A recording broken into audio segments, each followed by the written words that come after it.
de Vossa Excelência. Discussão em turno único do projeto de lei complementar do senador Vital do Rego, que estabelece normas gerais sobre o processo administrativo fiscal no âmbito das administrações tributárias da União, dos Estados, do Distrito Federal e dos municípios. O parecer 1356 da Comissão de Constituição, Justiça e Cidadania é favorável com as emendas número 1 e 2 da CCJ, que apresenta. Foram oferecidas as emendas número 3 a 7 de plenário durante o prazo regimental perante a mesa. Eu concedo a palavra ao senador Francisco Dornelles para proferir parecer sobre as emendas de plenário em substituição à Comissão de Constituição, Justiça e Cidadania. Senador Dornelles, com a palavra, Vossa Excelência, para proferir parecer. Vai ficar aqui.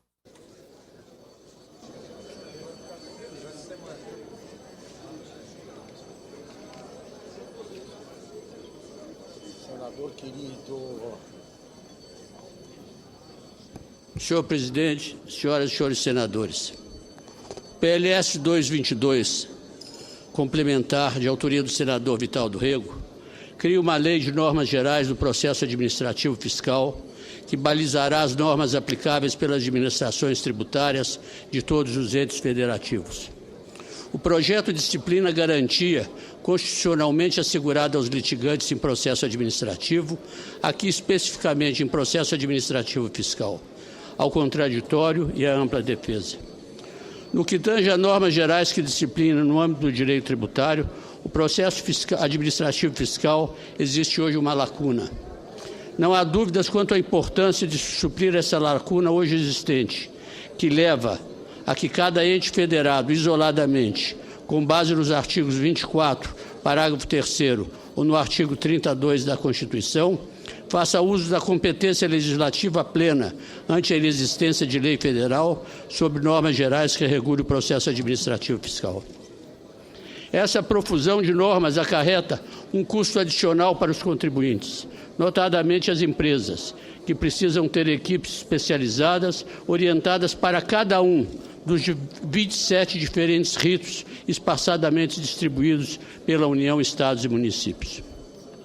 A Comissão de Constituição e Justiça reconheceu a constitucionalidade da matéria, reconheceu a competência da União, dos Estados para legislar concorrentemente sobre direito tributário, financeiro, penitenciário e econômico, e seu parágrafo 1º, que estabelece que no âmbito da legislação concorrente a competência da União limitar-se a estabelecer normas gerais. O processo administrativo fiscal é um instrumento que o direito tributário oferece ao contribuinte para que ele se defenda de eventual excesso de exação contido no lançamento. Sua função de aperfeiçoar o lançamento é reconhecido pela súmula vinculante número 24. A constitucionalidade da proposição se manifesta à luz dos artigos 24.1, parágrafo 1º e 146.2 da Constituição. O projeto não contém vícios de iniciativa e de competência, não afronta dispositivos regimentais, não fere princípios fundamentais e atende à Constituição Federal.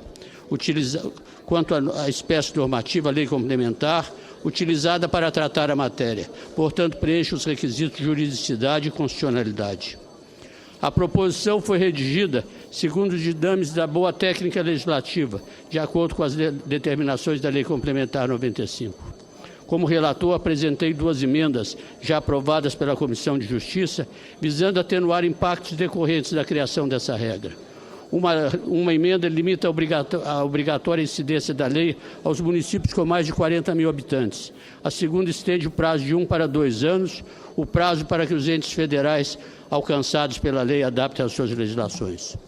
Foram apresentadas no plenário 7 emendas de autoria do senador Armando Monteiro.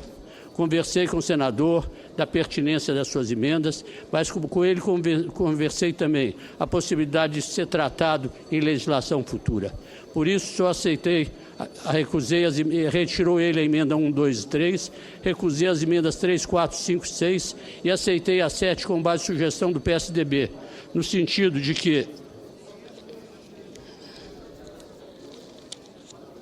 no sentido de que a União adaptará sua legislação no prazo máximo de 2 anos, contado a partir da data de sua publicação.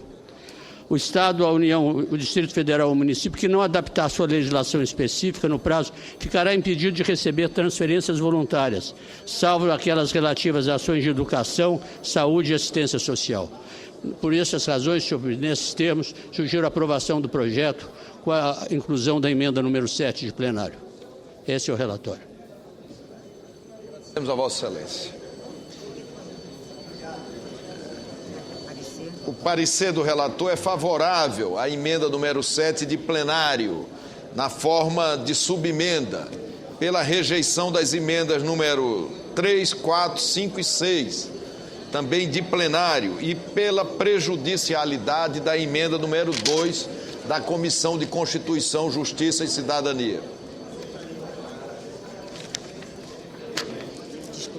Discussão do projeto, das emendas e da subemenda em turno único. Eu concedo a palavra ao primeiro orador inscrito, que é o senador Eduardo Suplicy. Em seguida, darei a palavra ao senador Vital do Rego, que é autor da proposta. Senador Suplicy, Vossa Excelência dispõe de até 10 minutos para discussão da matéria. Senador Presidente Renan Calheiros, senhoras senadoras, senhores senadores, encontra-se como o primeiro item da ordem do dia o PLS 222 de 2013.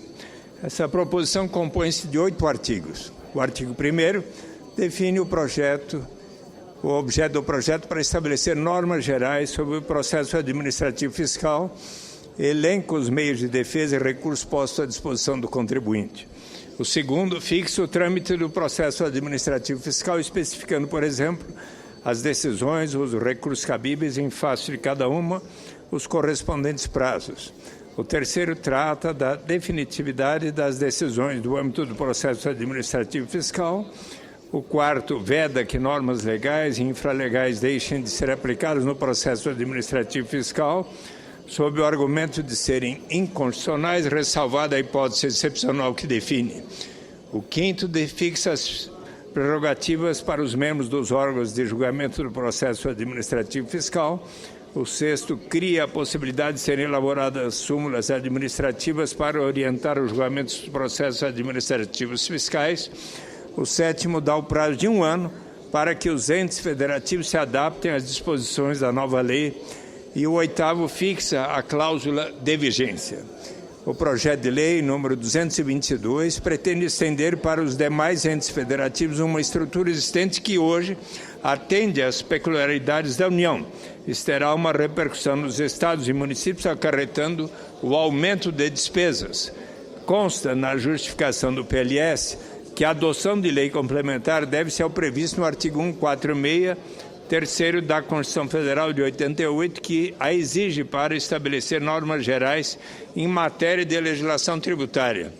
Acontece que já existe em vigência no ordenamento jurídico brasileiro lei materialmente complementar estabelecendo normas gerais em matéria de legislação tributária, que é a Lei 5.172, de 25 de outubro de 66, também denominada Código Tributário Nacional, a qual regula as normas gerais de direito tributário aplicáveis à União, aos Estados, ao Distrito Federal e aos municípios.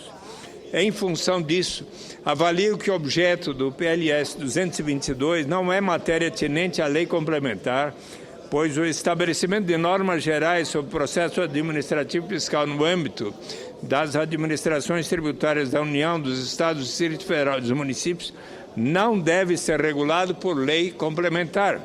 Contudo, caso senadores e senadoras entendam que esse PLS trata de normas gerais em matéria de legislação tributária, então deverá ser obedecido o preceito contido no inciso 4º do artigo 7º da Lei Complementar 95, de 26 de fevereiro de 98. O mesmo assunto não poderá ser disciplinado por mais de uma lei que, exceto quando a subsequente se destine a complementar a lei considerada básica, vinculando-se a esta por remissão expressa. O PLS 222 disciplina a estruturação de órgãos administrativos e a prática de atos administrativos, matérias essas de direito administrativo que estão dentro da esfera de competência exclusiva de cada um dos entes federativos. A implementação das ações previstas no projeto aumenta as despesas para os entes da federação, o que se mostra incompatível com as realidades orçamentárias de muitos estados e municípios. Para que haja a implantação da estrutura administrativa requerida pelo PLS, as entidades federativas terão de criar cargos, aumentar despesas públicas, o que, em muitos casos, poderá se revelar impraticável em virtude de limitações orçamentárias e de finanças públicas e pela necessidade de obediência à Lei Complementar 101, de 4 de maio de 2000, que estabelece normas de finanças públicas voltadas para a responsabilidade na gestão fiscal. Acredito que o PLS não leva em consideração todo o investimento financeiro já feito pelas entidades federativas na elaboração de legislação específica, na organização dos órgãos administrativos e na implementação dos sistemas necessários para a operacionalização dos processos eletrônicos. Também não considero o fato de que a obtenção de uma estrutura normativa que viabilizasse a modernização da legislação precisou de um longo período de tempo e trabalho árduo do Poder Executivo e do Legislativo dos entes da Federação Brasileira. O secretário executivo do CONFAS, o Dr. José Roberto Barroso Tostes Neto, em reunião em meu gabinete, juntamente com representantes de outros estados, levantou a hipótese de, caso o projeto seja aprovado, a matéria seja judicialmente questionada em sua constitucionalidade, o que causará entraves ao funcionamento normal das respectivas administrações tributárias, com impactos negativos e prejuízos de difícil avaliação prévia. Além disso, o PLS não leva em conta o investimento que já foi feito pelas entidades federadas para a implementação de sua estrutura de tecnologia de informação, que possibilitou o cumprimento das respectivas legislações, que em muitos casos serão revogadas pela conversão do PLS em lei complementar, acarretando com isso necessidade de modificação e adequação dos sistemas atualmente em uso, gerando entraves e enormes custos. Outro ponto que deve ser ressaltado é que o PLS 222 de 2013, ao se espelhar no contencioso administrativo tributário da União Federal, tomando por base as suas dimensões, as suas estruturas e a jurisdição do âmbito nacional, não considerou as peculiaridades dos demais entes federados, em especial dos municípios cujos contenciosos administrativos se apresentam de forma absolutamente distinta daquela verificada na União. Em face dos argumentos apresentados, a despeito da meritória intenção de seu ilustre autor, o senador Vital do Rego, e do profícuo trabalho realizado pelo relator na CCJ, o senador Francisco Dornelles, a quem cumprimento, acredito, segundo o parecer da Procuradoria-Geral da Fazenda Nacional 1526/2013, que o projeto de lei do Senado 222 propõe uma legislação que não se alinha ao nosso sistema jurídico, por pretender estabelecer normas gerais para o processo administrativo fiscal, matéria para a qual não cabe a edição de normas gerais, tanto em razão de ser uma matéria que poderia reduzir exageradamente a liberdade de estados, Distrito Federal e municípios, quanto por já existirem normas constitucionais que estabelecem parâmetros para o processo administrativo fiscal.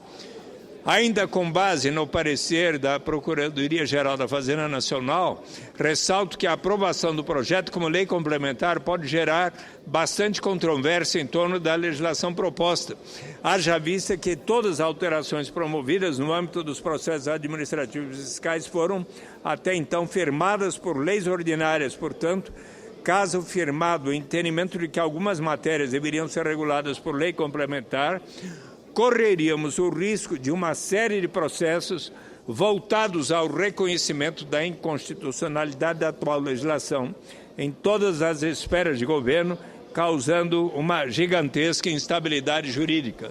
Então, queridos senadores Francisco Dornelles, Vital do Rego, É normal numa democracia, respeitosamente, por vezes divergirmos. Então, aqui está um exemplo, mas os cumprimento pelo seu trabalho também. Muito obrigado.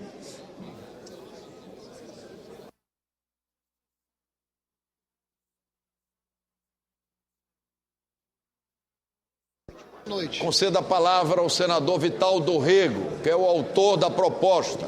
Também quero falar, presidente.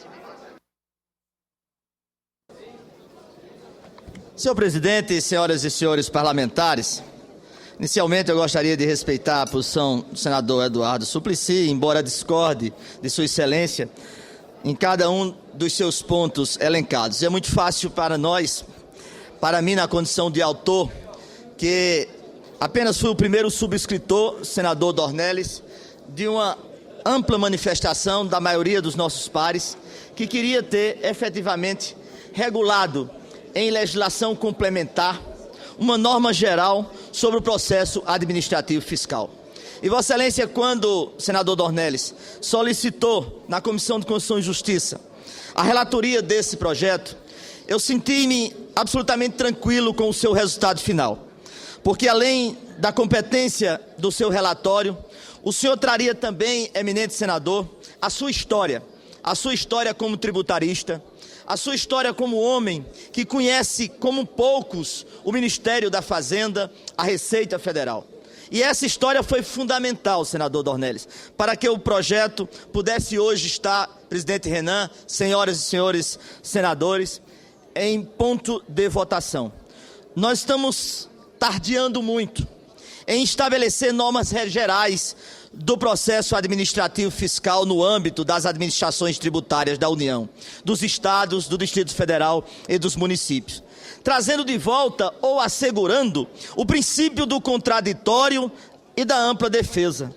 Este projeto define meios de defesa e todos os recursos aplicáveis nas linhas gerais do processo administrativo fiscal, os prazos para a prática dos atos processuais, as instâncias julgadoras, as suas competências, as prerrogativas de membros dos órgãos de julgamento, a possibilidade de edição de súmulas, e não há nenhuma dúvida sobre a sua constitucionalidade. Trago decisões do Superior Tribunal de Justiça, que trata efetivamente da matéria, dissecando toda a constitucionalidade da decisão em caráter definitivo do CAF. O projeto administrativo fiscal é um instrumento de direito tributário que oferece ao contribuinte para que ele se defenda de eventual excesso contido no lançamento.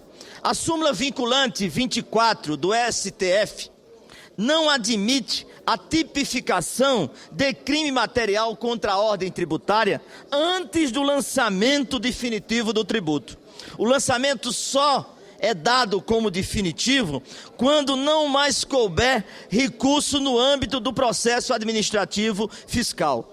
Quanto ao mérito, senhoras e senhores, não há dúvida de sua importância para suprir uma lacuna hoje existente, que leva cada ente federado, estados e municípios, no uso da sua competência por omissão de uma lei geral, estabelecer o seu próprio regime administrativo fiscal. Essa profusão de normas acarreta um custo adicional para contribuintes, notadamente as empresas que passam a ter equipes especializadas para cada um, senador Pimentel, dos ritos distribuídos para a União, para os estados, para o município e para o Distrito Federal.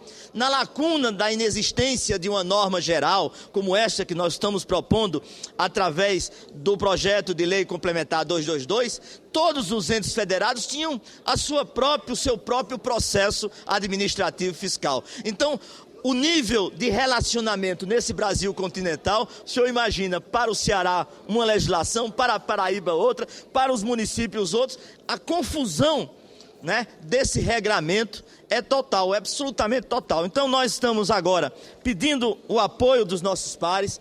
É uma votação que precisa de um quórum qualificado e eu encareço com o apoio, com o trabalho desenvolvido pelo senador Dornelles, eu encareço o apoio de todos. O senador Agrippino, que foi, sem dúvida alguma, um dos timoneiros, e peço e digo sem dúvida que Vossa Excelência, senador Agrippino, é um dos coautores desse projeto.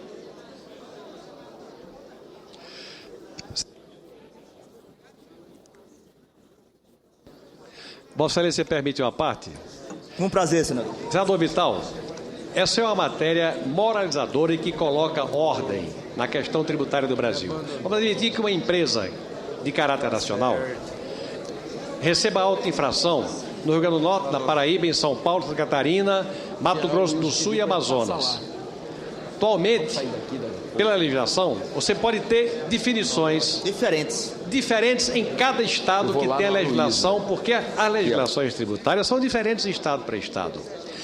A prática da pseudo-infração é a mesma, mas os julgamentos podem ser díspares. O projeto de Vossa Excelência coloca ordem nesse assunto de forma a disciplinar, remete ao órgão colegiado, de forma inapelável, a decisão uniforme da penalidade, sem que haja possibilidade, por exemplo, de alguma procuradoria da Fazenda de modificar, até porque no órgão colegiado estão presentes todos, empregados, empregadores, estão todos e votam, e ganha por maioria. Quem tiver mais voto ganha a tese. Então, essa matéria que eu reputo de fundamental importância e muito imaginosa, é crédito de Vossa Excelência, mas precisa ser propriedade do sistema tributário brasileiro para que se faça justiça tributária. Cumprimentos a Vossa Excelência, e o meu voto será entusiasticamente favorável. Agradeço a Vossa Excelência. Vossa Excelência resumiu muito bem com o exemplo prático nesse Brasil, repito, nesse Brasil continental. Cada um daqueles autuados teria que estabelecer para o mesmo fato gerador no direito tributário, 5 ou 6 escritórios especializados que nos estados se especializariam exatamente naquela lei que muitas vezes é diferente de um estado para outro. É diferente até, senador Agrippino, de um município para outro. Por isso que eu encerro essas palavras pedindo o apoio das lideranças e agradecendo o desempenho do senador Francisco Dornelles.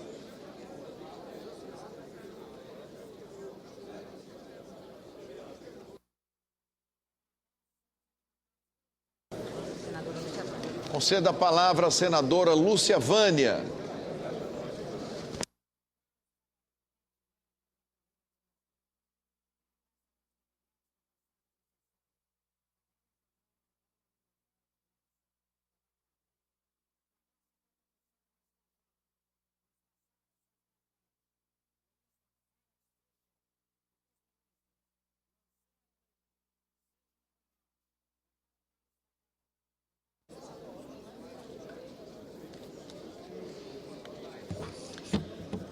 Senhor presidente, senhoras e senhores senadores, está em votação o projeto de lei do Senado número 222 de 2013, que estabelece normas gerais sobre o processo administrativo fiscal no âmbito das administrações tributárias da União, dos estados, do Distrito Federal e dos municípios. O projeto define meios de defesa e recursos disponíveis ao contribuinte e os prazos para impugnação, para recurso e para embargos contra decisões administrativas em matéria tributária. Gostaria inicialmente de manifestar que considero muito bem-vinda a iniciativa de instituir normas gerais sobre o processo administrativo fiscal no âmbito das administrações tributárias da União, dos estados, do Distrito Federal e dos municípios. Essas normas fecham a lacuna e trazem segurança jurídica, que é algo fundamental em um país que quer atrair investimentos, fomentar a atividade empreendedora e se desenvolver econômica e socialmente. A partir da aprovação deste projeto, contaremos com um conjunto uniforme de regras para o processo administrativo tributário em todo o país e em todas as esferas da nossa federação, ou seja, União, Estados, Distrito Federal e municípios.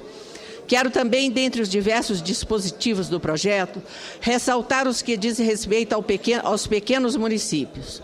Ainda convivemos no Brasil com graves limitações de caráter administrativo no nível subnacional, especialmente nas administrações municipais. Muitas pequenas cidades enfrentam grandes dificuldades para traduzir em prática administrativa aquelas diretrizes que recebem dos Estados e da União. Considero que o nobre relator, a quem eu cumprimento neste momento, senador Francisco Dornelles, acertou quando retirou da adoção dos preceitos deste projeto os municípios com menos de 40 mil habitantes. Esses municípios ainda têm muita dificuldade para administrarem suas finanças e certamente teriam muitas dificuldades para cumprir as regras gerais colocadas pelo projeto em questão. Não seria aceitável, senhor presidente, que impuséssemos tamanho fardo aos pequenos municípios, uma vez que a própria União tem, por força do artigo 7º do projeto, 2 anos para adaptar a sua legislação específicas às novas regras.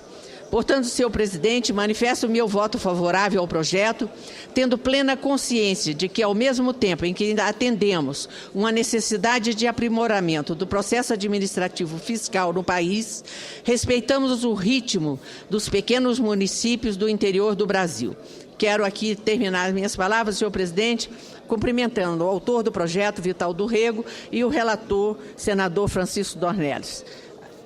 Confesso que estou entusiasmada com o projeto e voto favorável. Obrigada.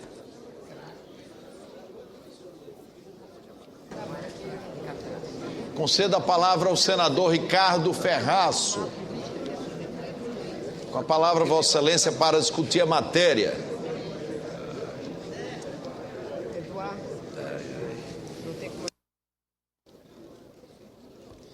Senhor presidente, senhoras e senhores senadores,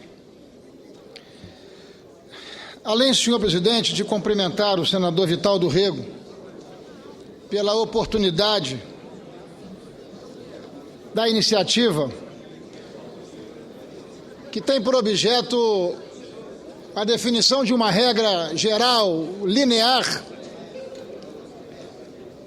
para processos fiscais em nosso país, reunindo os 3 níveis federados, criando aquilo que nós poderíamos conceituar, senador Luiz Henrique, como uma construção cidadã tributária, porque elimina a injustiça, elimina a regra superposta e define claramente os direitos, os deveres, os limites para essa que é uma questão muito importante, não apenas para as pessoas físicas, assim como para as pessoas jurídicas.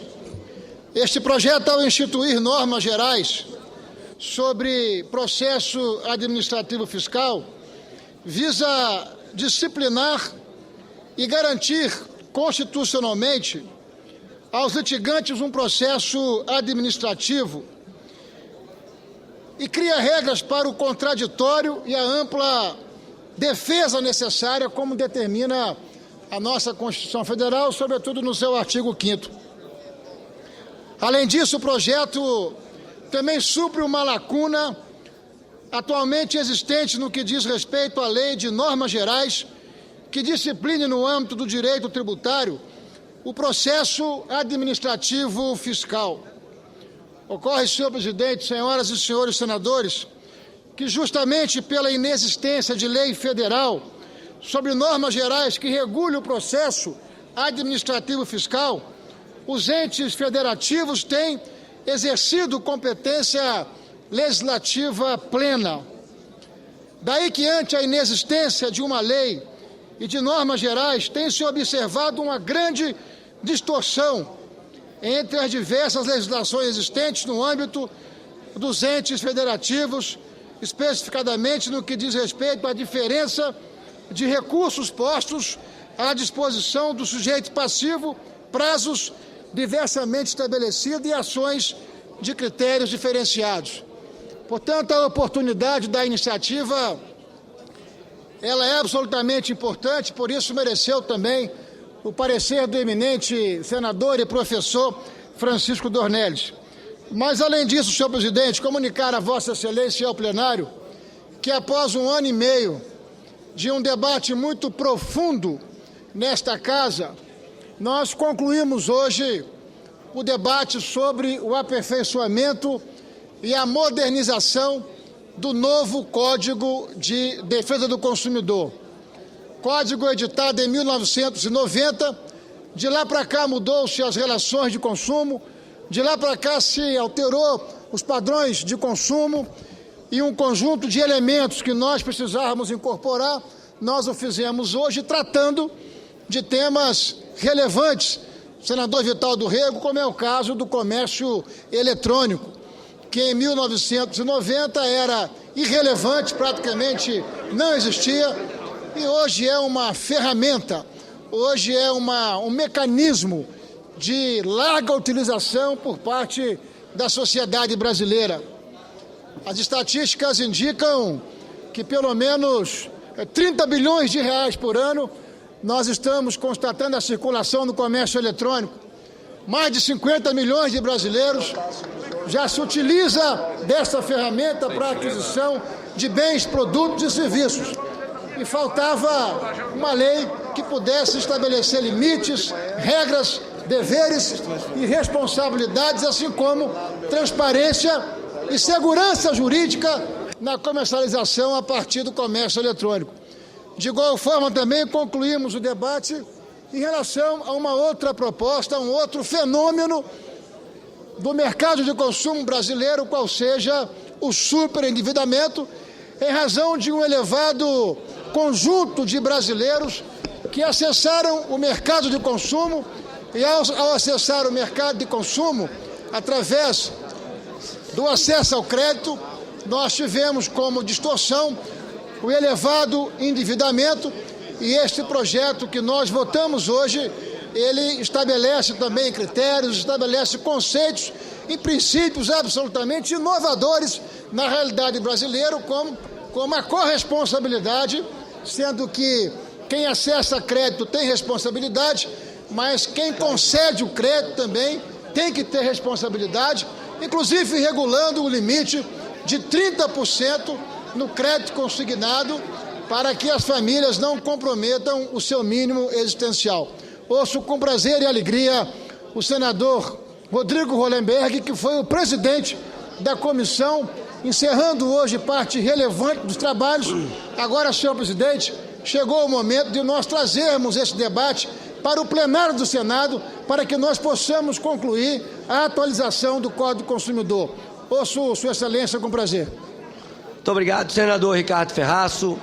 Eu quero cumprimentar a Vossa Excelência como relator desta matéria, agradecer a colaboração de todos os senadores desta comissão, agradecer a oportunidade de ter sido o presidente dessa comissão de atualização do Código de Defesa do Consumidor e dizer que eu me sinto hoje muito feliz, porque assumimos um compromisso no início dos trabalhos dessa comissão de que qualquer alteração no Código de Defesa do Consumidor seria no sentido de atualizá-lo, jamais para reduzir os direitos do consumidor. Todos sabemos que o nosso Código de Defesa do Consumidor é uma das legislações mais avançadas do mundo, é reconhecida internacionalmente e que, no entanto, precisava ser atualizada, porque quando foi aprovada, nem tínhamos o comércio eletrônico, nem tínhamos o problema do superendividamento como temos hoje. O fato é que o comércio eletrônico hoje movimenta bilhões de reais por ano, é uma necessidade a sua regulamentação, ele cresce exponencialmente a cada ano, e também a questão do superendividamento, que hoje inferniza a vida de muitas famílias.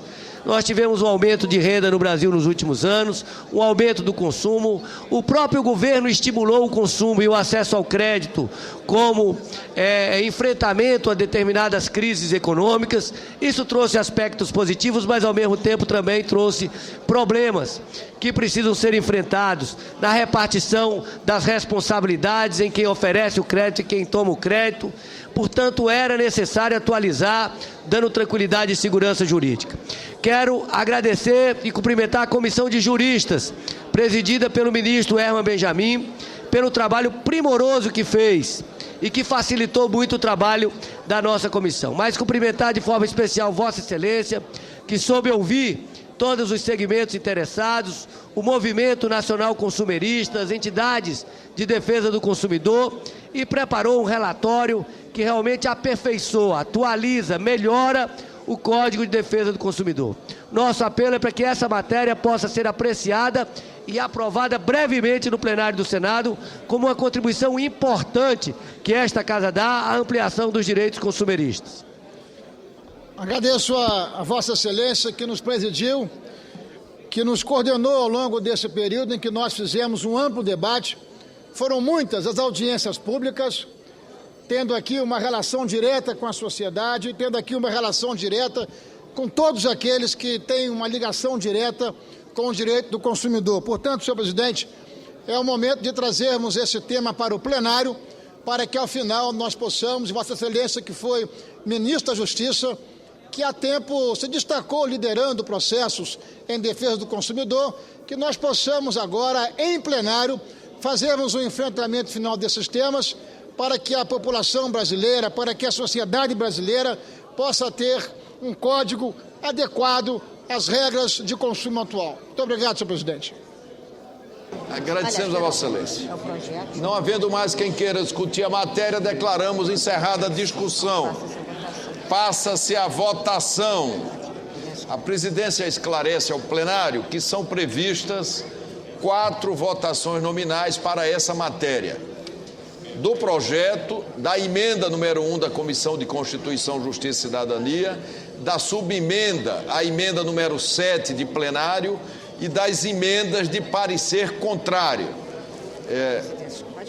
A presidência consulta ao plenário para simplificar o processo de votação, se poderá ser feita a votação em globo da emenda número 1 da Comissão de Constituição e Justiça e da subemenda à emenda número 7 de plenário, de pareceres favoráveis do senador Francisco Dornelles.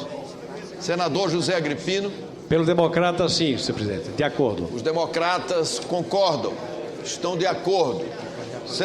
Senador Hollenberg. Pelo PSB também sim, senhor presidente. Concordo com a votação em globo. Pelo PMDB encaminhamos de maneira positiva e favorável, senhor presidente. Da mesma forma, o Partido Progressista, presidente.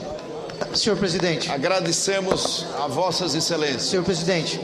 Senador Pedro Da mesma forma, o PDT concorda. Agradecemos a Vossa Excelência. Senador Randolfo Rodrigues. O pessoal vota sim, senhor presidente. Senhor presidente, a liderança do governo também recomenda o voto sim, senhor presidente. Agradecemos às Vossas Excelências. Senhor presidente, de acordo com o procedimento. PSDB. Senador Aloysio, agradecemos também a Vossa Excelência. Votação do projeto sem prejuízo das emendas e da subemenda. As senadoras e os senadores já podem votar. Eu peço aos senadores que estão em outras dependências da Casa que venham ao plenário. Senhor presidente, só para encaminhar o senador Humberto Costa. Da bancada do PT, embora entendendo a relevância e a importância desse projeto e vários aspectos positivos que ele tem, não existe um consenso na nossa bancada, nem discutimos aprofundadamente essa questão e há, portanto, posições divergentes, de modo que eu quero aqui, na condição de líder, liberar o voto da bancada para que cada um vote de acordo com as suas convicções. Agradecemos a Vossa Excelência. Os senhores senadores e as senhoras senadoras já podem votar. Senhor presidente, o democrata vota sim. Recomendo o voto sim. Democratas votam sim. Presidente Renan. Presidente Renan. Senador Petecão, com a palavra você. O PSD orienta o voto sim. O PP, presidente, encaminha o voto sim.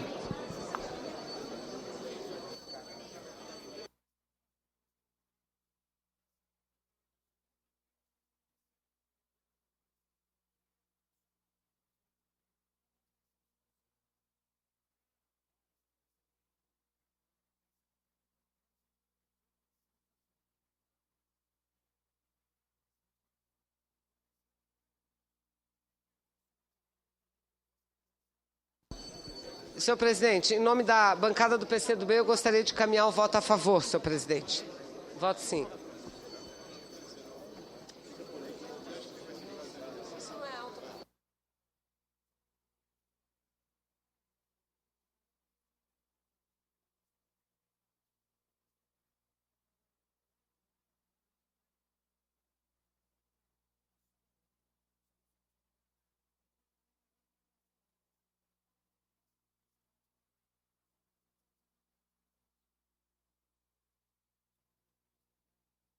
Senadora Ana Amélia. Estou pegando a informação do item 6 da pauta de hoje, presidente Renan Calheiros, em homenagem aqui a uma matéria de grande interesse da bancada do Rio Grande do Sul, em especial pelo apoio que o senador Pedro Simão, pelo papel que ele teve nessa matéria, que trata das desigualdades regionais dentro do Rio Grande do Sul. Então, eu agradeceria muito, em nome da bancada do Rio Grande do Sul, da inclusão na pauta de hoje dessa matéria, o item 6 da pauta de hoje. Muito obrigada, presidente. E eu quero cumprimentar vossas excelências. Essa matéria realmente é uma matéria muito importante. Chegaremos lá, senadora Ana Amélia.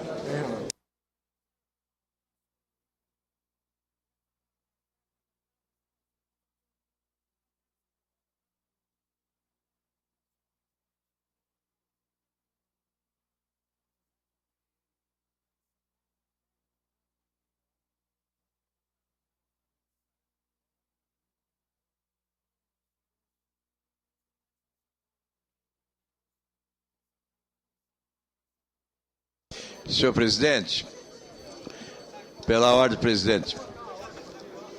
Senador Álvaro Dias, com a palavra, Vossa Excelência. Senhor presidente, com muita satisfação, anunciar a presença na Galeria de Honra do Senado Federal dos vereadores do Sudoeste do Paraná.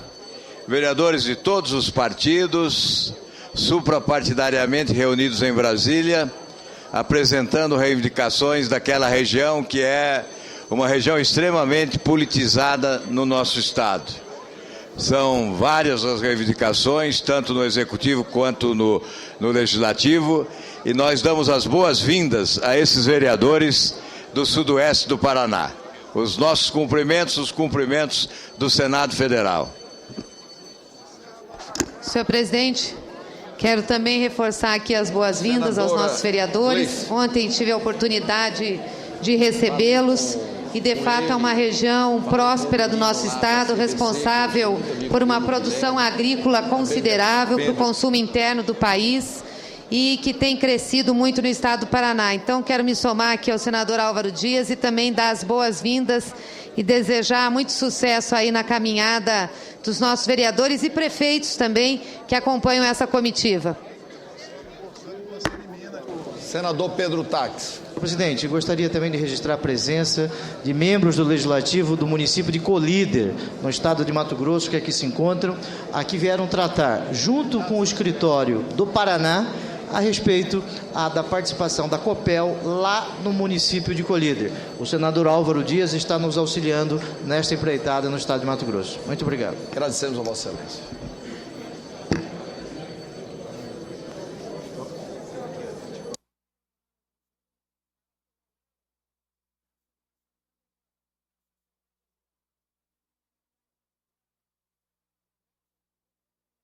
Senhor presidente, me permita, o prefeito Nilson Santos também se encontra aqui, o prefeito PMDB do estado de Mato Grosso, mas é um prefeito que está desenvolvendo um trabalho muito interessante no município de Colíder, por isso aqui o nosso partido é Mato Grosso. Agradecemos a Vossa Excelência. A presidência convida as senadoras e os senadores para a cerimônia que acontecerá amanhã, dia 27, quinta-feira, às 11 horas. É a assinatura do acordo de cooperação técnica para a utilização do sistema eletrônico de envio de documentos legislativos entre o Senado Federal, a Presidência da República e o Tribunal de Contas da União, que ocorrerá às 11 horas no gabinete da Presidência do Senado Federal. Amanhã, dia 27, às 11 horas.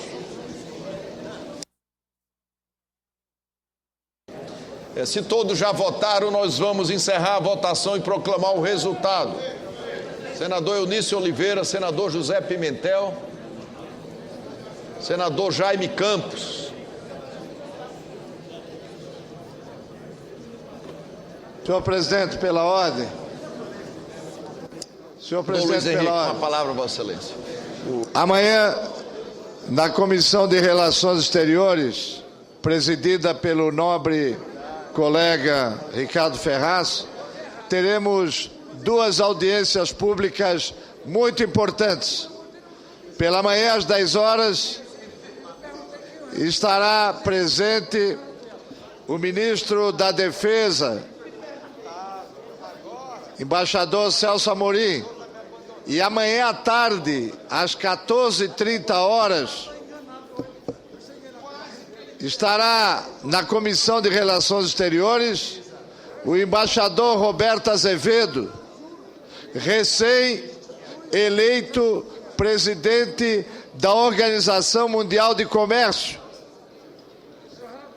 São duas presenças importantes e eu queria fazer um apelo a todos os colegas, membros ou não, das comissões de Relações Exteriores e de Assuntos Econômicos, para participarem dessas audiências, a fim de conhecerem os projetos do Ministério da Defesa e também os avanços obtidos pela Organização Mundial de Comércio na Conferência de Bali. Senhor presidente, essas duas audiências públicas serão da maior importância e eu peço aos colegas que estiverem em Brasília que delas participem. Senhor presidente. Senador Vital do Rego. Só para Vossa Excelência, sugestão, cientificar o plenário que nós vamos ter uma segunda votação para apreciação também nominal, para apreciação das emendas em globo. E essa votação, ao ser concluída, Vossa Excelência vai abrir o segundo escrutínio imediatamente. Era só pedir a Vossa Excelência que fizesse esse esclarecimento ao plenário. Nós vamos ter mais duas votações nominais para concluir essa matéria. Senhor presidente. Senador Valdemir Monte. Senhor presidente, para reforçar o convite que faz o senador Luiz Henrique, amanhã às 14h30, nós vamos ter, na verdade, uma audiência conjunta da Comissão de Relações Exteriores, de Assuntos Econômicos e a Comissão de Agricultura. Nós vamos, na verdade, debater um assunto que é essa questão dos subsídios de produtos agrícolas, e em especial a questão do algodão, né, que na verdade o governo norte-americano unilateralmente deixou simplesmente de honrar um acordo. Então eu acho fundamental que os senadores que participam dessas três comissões, mesmo aqueles que não participam, mas que entendem que seja importante que o governo brasileiro dê uma resposta a essas questões de subsídios agrícolas que acabam prejudicando os produtores rurais do nosso país. Então é no sentido de reforçar o convite que já fez o ilustre ex-governador de Santa Catarina, senador Luiz Henrique.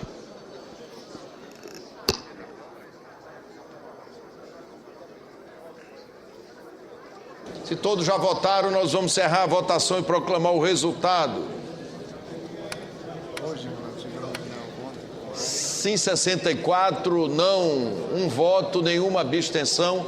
Está, portanto, aprovado o projeto de lei do Senado 222 de 2013. Senhor presidente, pela ordem, senhor presidente. Senador Romero Jucá. Senhor presidente, queria que constasse meu voto sim, senhor presidente. O painel não marcou, queria que constasse meu voto sim a favor da CAF.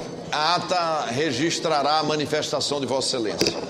Votação em globo da emenda número 1 da Comissão de Constituição, Justiça e Cidadania e da subemenda a emenda número 7 de plenário. As senhoras senadoras e os senhores senadores já podem votar. Só para você ter uma ideia, nota minha de R$36. Manda ligar para o Helder.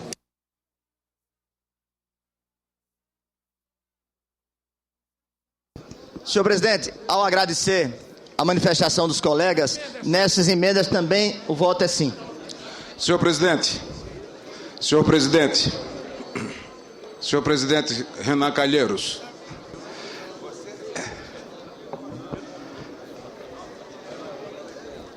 senhor presidente, senador Cássio Cunha Lima. Para registrar o voto sim na votação anterior, que será o mesmo voto neste painel que agora está aberto, por gentileza. A ata registrará a manifestação de Vossa Excelência, senador Cássio Cunha Lima.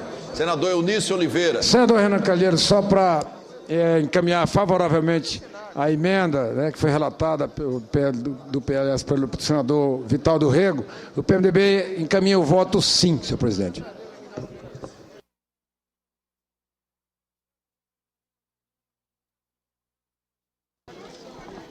Presidente, da mesma forma, presidente Renan Calheiros, o Partido Progressista encaminha as emendas em bloco, voto sim, a matéria que está em votação. Agradecemos a Vossa Excelência.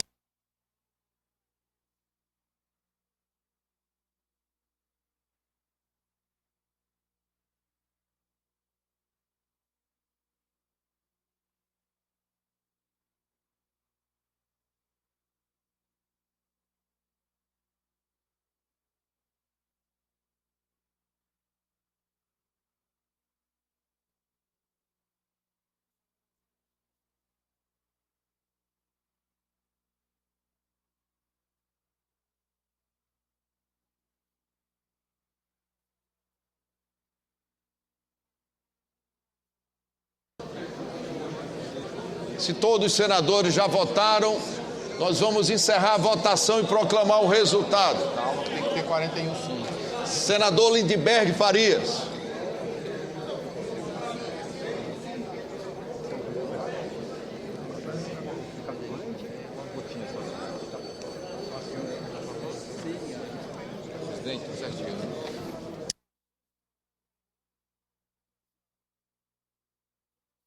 Senhor presidente, pedindo um voto sim para as emendas.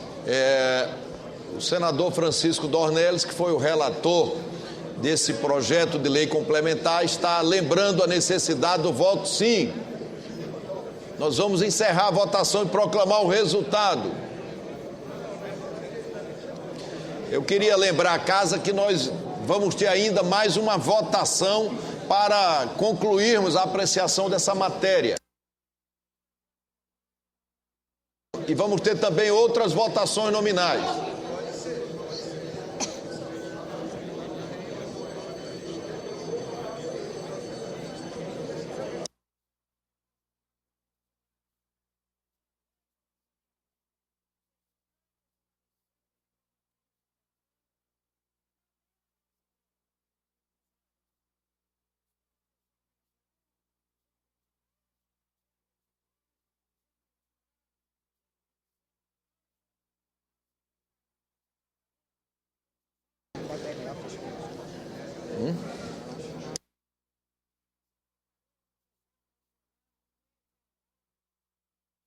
Eu peço aos senadores que estão em outras dependências da casa que venham ao plenário.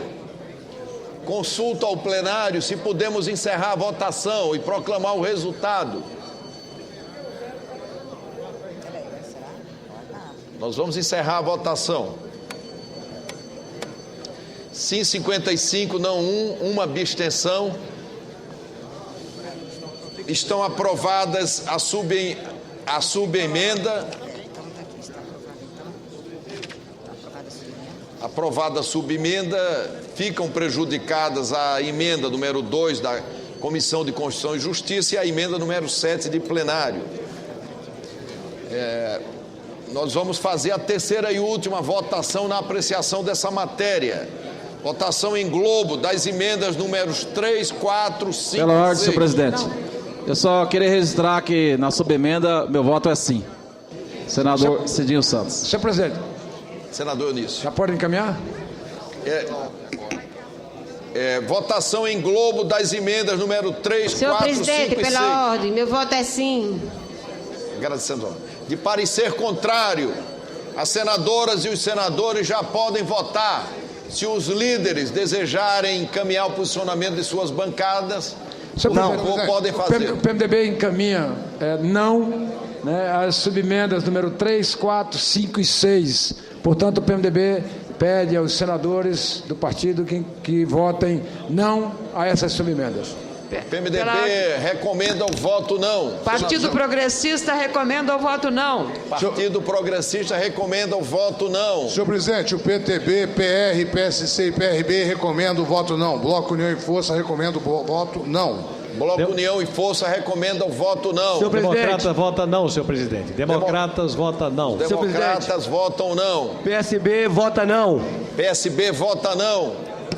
Senador Pedro Táxi. PDT vota não, senhor presidente. PDT vota não. Senador Vital do Senhor presidente, só para esclarecimento, essas emendas receberam do senador Dornelles o parecer contrário. Por isso que o voto é não. O senador Dornelles acolheu a maior parte das emendas, inclusive com a contribuição expressiva do senador Armando Monteiro, que apresentou uma série de emendas acolhidas pelo relator. Outras já estavam contempladas, por isso que nós solicitamos o voto não. Nós vamos encerrar a votação e proclamar o senador Jaime Campos, senador Eduardo Braga, senadora Gleice Hoffmann.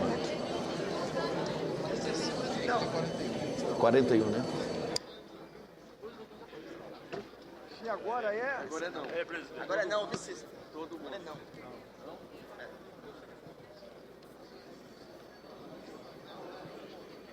Senador Cássio Cunha Lima. Apesar de várias tentativas de consignar o voto, não sei se tem algum problema no sistema eletrônico, mas não consigo, depois de 5 tentativas, registrar o...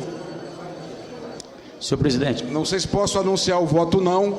Vou continuar tentando enquanto o painel estiver aberto. Vossa Excelência e não estou digitando a senha errada, tenho certeza. Pode tentar na poltrona ao lado. Senhor presidente. E peço a um servidor para que, por favor, observe o que está havendo ali no painel de votação do senador Cássio Cunha Lima. Senhor presidente. Senador Wellington Dias. Saudando Vossa Excelência, senador Inácio Arruda, registrar aqui a presença entre nós do professor Antônio Elegido. Ele é espanhol, representa o Prêmio Nacional Ibero-Americano na área dos direitos humanos. E aqui, este ano, a Comissão de Direitos Humanos do Senado aprovamos um requerimento em que, a cada ano, esse prêmio ocorre em um continente. E esse ano, no continente sul-americano, e foi escolhido o Brasil.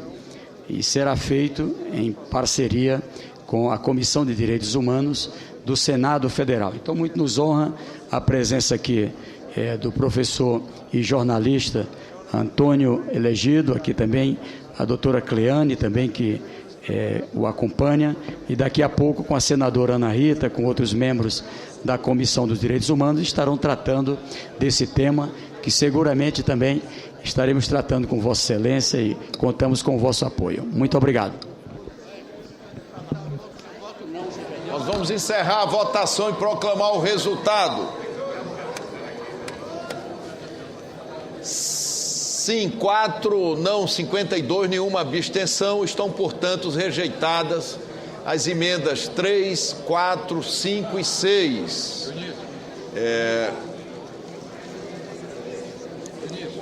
Discussão da redação final.